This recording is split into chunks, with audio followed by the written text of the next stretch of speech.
right. We had a election not too long ago. It was about a month ago, a little over. We had election results. Now, leading up to the election, you might have remembered, we had some serious reefer madness out there. We had Maine, we had Arizona, Florida, Massachusetts, Nevada, California. What they all had in common was that there was a negative ad campaigns being out there trying to tell you how bad marijuana is. We've heard it before. We've heard this. This is nothing new. This we call it Reefer Madness because that's what it was originally called, literally. And now it evolved. When it first started, it was your basic propaganda, kind of racist propaganda, kind of a little bit alluding to Mexicans and black people, and particularly black men, particularly jazz musicians for some reason. They would lure the white girls over there with their marijuana and music, obviously, and then whatever, I don't know. I mean, it's pretty bad stuff. And then it had to take on new forms as the time went on, and the drug war kicked off in the 70s with fresh reefer madness there. Throughout the time that marijuana has been illegal and before it, and now in post-legalization modern times, we see reefer madness still rearing its ugly head as it did in the 2016 election. If you live in one of those states, particularly Arizona, from what I read, I don't have TV and I don't really talk to too many people that are out there in Arizona too often, and the ones that I do talk to probably don't watch TV too incredibly much, but if they do, they probably got a little bit sick of those over-the-top commercials. And yeah, it was like that in Florida and Maine. It was really bad in Maine. All these states also had the Catholic Church and the another church organizations come in with money on the anti-legalization propaganda, on the ad buys, and just getting out there making public statements and maybe even doing like events. All the reefer madness is starting to just fall down right before their eyes. One of the reefer madness planks was the old pot shops. Now, this one was kind of funny because from the very beginning, it was bullshit. There was almost every marijuana law on the books has some kind of a thing in there, a provision, so that this whole pot shops are popping up everywhere. That it's not happening. It's already written in the laws that there's certain limits on how many dispensaries or marijuana facilities where you can buy marijuana are. In some states, that's connected to the Liquor Control Board, so that they directly control per percentage of population numbers, which they kind of base on like percentages and consumption numbers, so that everybody that does actually get to sell the marijuana gets to make a little bit of money off it, if you know what I mean. I mean, it's not like I don't hear too many complaints that there's not enough pot shops. However, if you're in a medical marijuana state, you might say that there's never enough pot shops. And that's because it's medicine and you need access to that. You need safe access to this medicine. And in a lot of situations, that's not happening because the government and the laws themselves actually do try to restrict the amount of dispensaries and the locations of them. You're restricted in Detroit, for example. You're not supposed to have a dispensary within 1,000 feet of a liquor store. What does that even mean, So we've seen that piece of the propaganda, and it just kind of faded out because it's actually part of the law in most of these states and pretty much all of them. You got the one where the marijuana is just too strong these days. Man, right after you get done hitting that marijuana, you're so high you're gonna go out and just do something stupid. I don't know. It's dangerous. Now, we've seen the numbers. We know the numbers. We've seen the numbers have not changed ever. No one's ever died from marijuana. So it hasn't started happening these days just because the marijuana is more potent than it was back in the old days. And this argument is so stupid because, okay, so you have to use less of it to get the same effect. What's dangerous about that? You say that smoking marijuana is dangerous? I would argue that it's not, but when they say smoking marijuana is dangerous, so okay, now you got concentrated forms of it, so I can, do a edible or do just one toke instead of 5, or 2 tokes instead of 10, or whatever. So that's, the marijuana is stronger. Woo, big deal. What about the gateway theory? Well, the gateway theory's been knocked around and kicked and beaten down almost by everybody from the mainstream media, surprisingly enough, all the way up to the DEA and the FDA. And the FBI even chipped in a little 2 cents on that, saying that they don't think it is a gateway drug. So you have all these people that don't give any credulence at all to the gateway theory. Meanwhile, we have a new gateway developing, and that would be the prescription drug epidemic.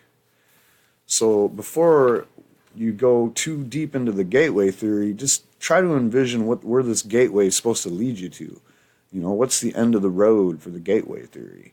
Heroin, would it be? Or, crack, heroin, methamphetamines. So I don't understand why marijuana is in Schedule 1 if it's the gateway to these dangerous, hard substances. And if that's your only justification, we have people in your own organizations, the DEA and the FDA, saying we don't think it's a gateway drug. So that shouldn't be a piece of your propaganda anymore, ever again. I mean, it's not a gateway drug. If anything, it's a gateway to getting you to be able to, I don't know how to put it, like stop doing opiates, stop doing opioids, stop doing, opiate-based medications. It's truly a gateway to getting out of that. Is it a gateway into that? I mean, for some people it is. For people with an addictive personality, they usually marijuana is not even really that attracted to these people, usually, in my life's experience. Maybe I'm just not in the right places and don't really see it, but by and large, the people that I've known throughout my life that are into pharmaceutical pills aren't really all that into the marijuana, and if they are, it's not like that's why they do pills now. Now we're talking about real gateways. Gateways from pill to heroin. That is a real gateway. That's a demonstrable gateway that you can say, definitely happens all the time. You got these people that are on Oxycontin or fentanyl or one of those morphine, something that's expensive, something that's it's not readily available on the streets either, unless you have a lot of money for doses. So when you get to the point where you can no longer afford it or they kick you off your script, then it's like the path to least resistance is going right straight to the street, getting the heroin. Now we found with the drug war, what the drug war has actually done with heroin is made it more accessible and more potent. And when I say more accessible, I don't mean there's more dealers down in the ghetto. Instead of on every corner, they're on every corner and in between every corner. They're now in the suburbs. They're now in the country area, in the rural areas. They're everywhere. Not heroin dealers, but the fact that you can get heroin in those areas way easier now than you ever could before is the accessibility I'm talking about. So now that you have that kind of accessibility, it's pretty ripe for that gateway theory. And that gateway theory is that if you start off on pharmaceutical pills like painkillers and benzodiazepines, the end of that road is heroin. And that's a real gateway. So we know through the studies and the numbers are in, and the numbers are looking like in states where medical marijuana is legal, we're looking at about anywhere from 14 to 17, in some cases 20% less prescriptions written for opioids and opiates. Wow. You know what? There's 25% less overdoses, fatal overdoses in those states as well. Now, I'm not sure. Some of those studies had 2 different numbers. They had the non-fatal overdoses kind of bunched in with the fatal overdoses. The numbers are still amazing. With fatal and non-fatal overdoses put together, the decrease, the decrease was still between 20 and 25% in most of these states. So yeah, it looks like the gateway is the gateway out of a really bad life of addiction and despair.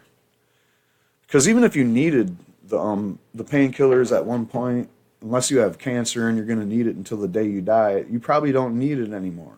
I know I'm a pain sufferer. I have chronic pain.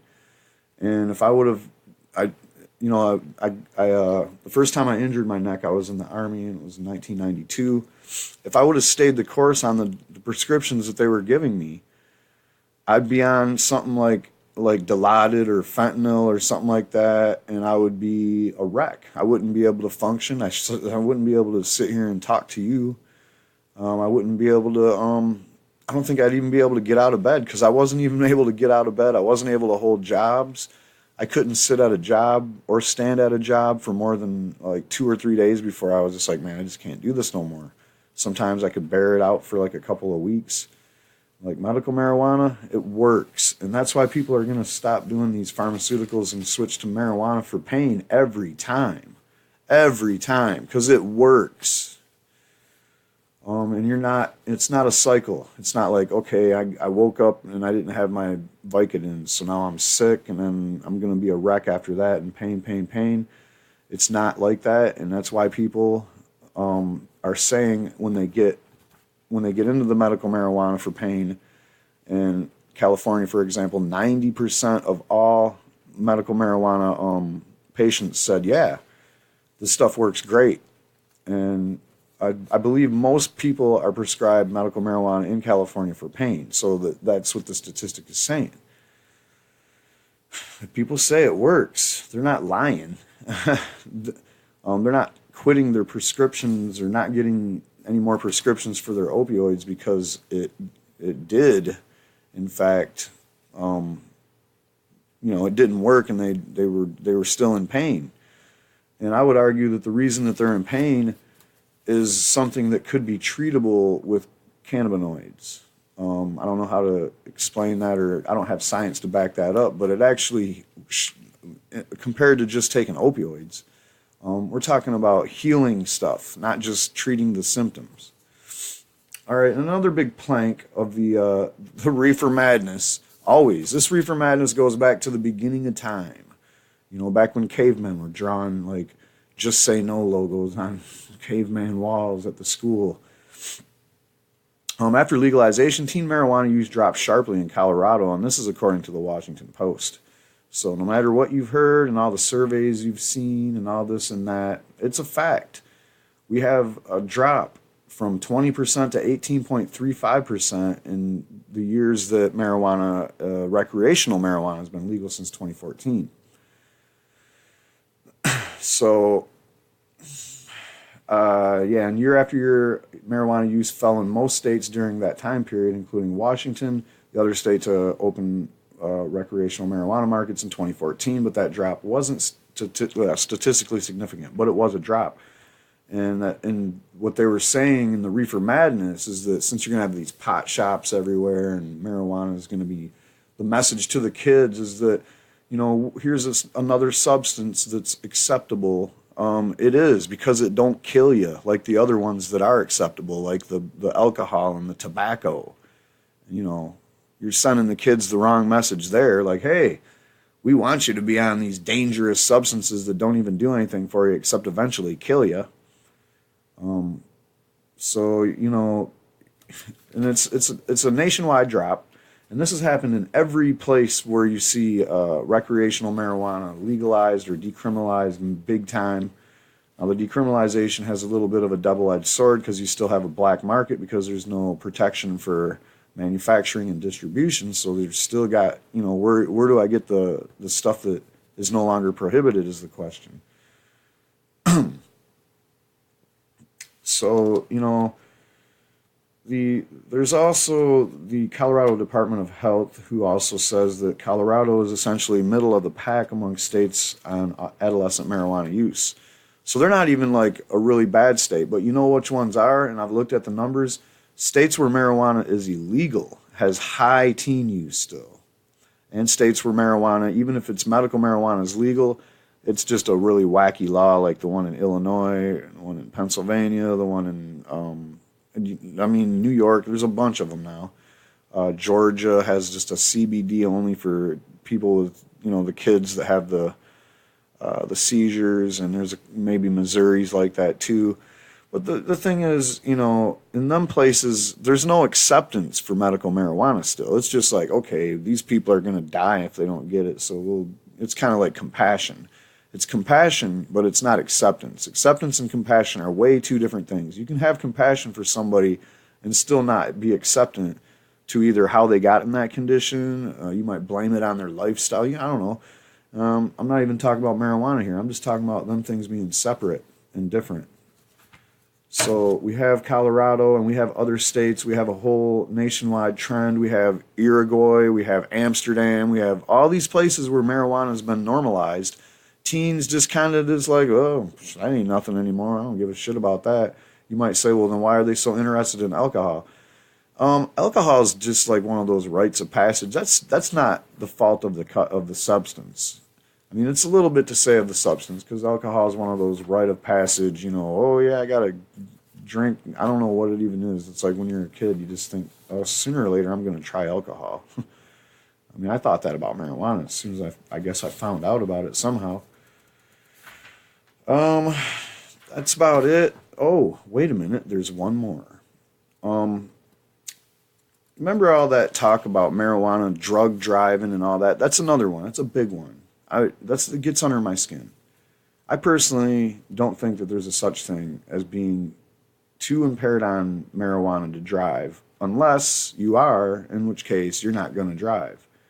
I swear to God you're not. I don't care whose couch you're on, where you're at. No one's going to make you drive if you're like sleeping. Wake up, buddy, you got to go home. And even then, I don't think that's impaired. It's just tired. And tired driving is dangerous. It is very dangerous.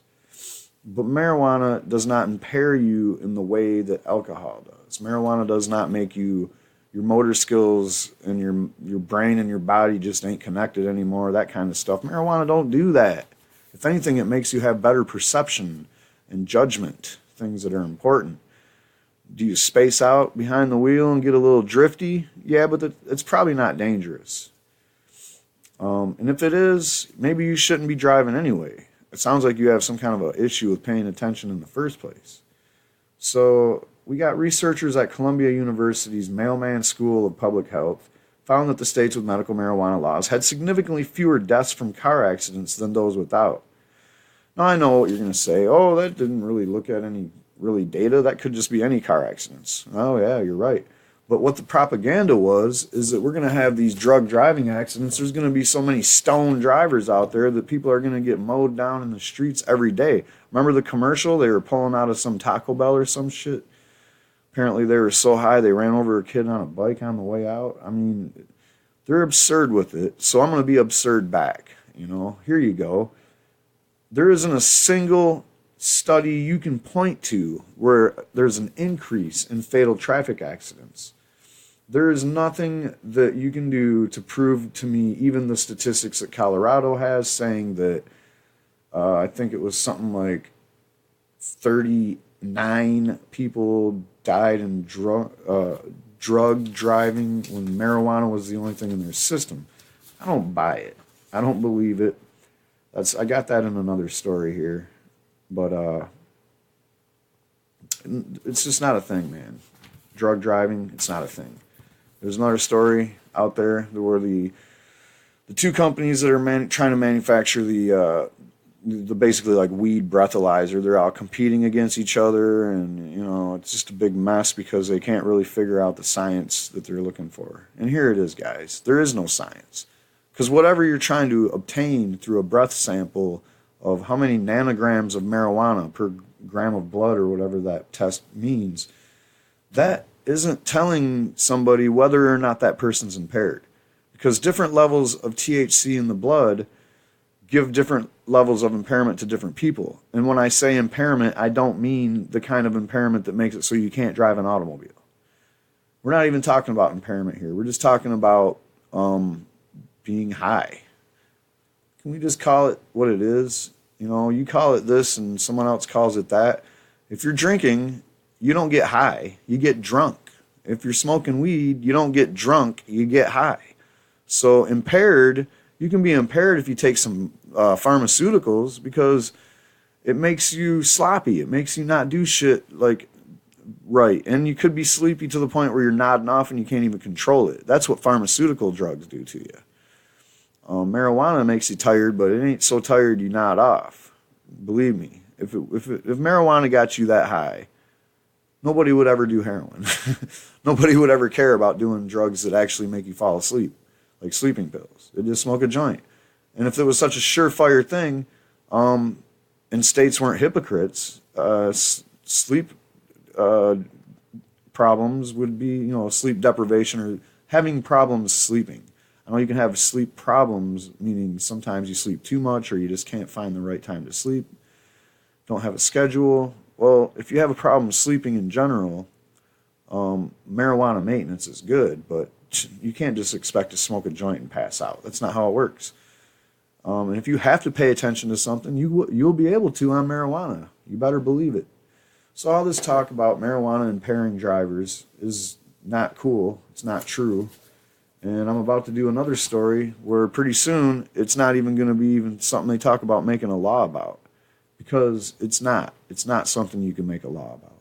You can't figure out how high somebody is by a test. All right? And even then, you can't tell somebody that, oh, you're so high, we think you shouldn't drive. You got to prove this, man. You got to prove beyond a reasonable doubt that what you're saying is true before you start penning laws about it. We're getting sick of this shit where you just write laws just willy-nilly about whatever the hell you want. Well, I think I pretty much took down all the propaganda, and it wasn't even me. Just lately, these stories have been coming out left and right. Study shows this, study shows that, study shows teen use down, study shows driving fatalities down, not up. All right, if you're trying to argue with me on that point, one more time, I'm just going to shut you down. Driving fatalities are not up. Now they test people and see what's in their blood. Oh, this guy's got weed. We found 36 people that were in traffic fatalities that had marijuana only in their bloodstream, no other drugs. That doesn't tell me nothing. Were they even driving? Were they the ones that caused the accident? They could probably, how long ago was it that they smoked the marijuana? It was in their system. That's all you're telling me. Now, if you didn't know this already, I'm pretty sure it's common knowledge. Marijuana stays in your system for upwards of 30 days off of one joint. Like, what are you talking about? Marijuana was the only drug in their system. Well, that means they were pretty sober. And if they had smoked a joint a month ago and you found marijuana in their system and chalked them up as a fucking drug driving fatality, then you're just a piece of shit. In that same study, I think they said that 117 people that year had died from alcohol crashes. You got to be kidding me. You're trying to tell me that almost like a third or a fourth of the amount of alcohol fatalities where only alcohol was in their system, marijuana-only drivers were out there getting smoked? Don't fucking believe the bullshit, people. Don't believe the bullshit. Don't believe the fucking hype. All right, that's all I got for this one. Stay tuned. I'll be making more clips more frequently. I've been really busy lately. That's all I got to say. Subscribe if you like what I'm doing. And I know you didn't come here just because you didn't hear about this story before. Maybe I'm just kind of making this one up as I go along after I've seen all these studies. But a lot of the stories, man, you just come here for the bias. You know you do.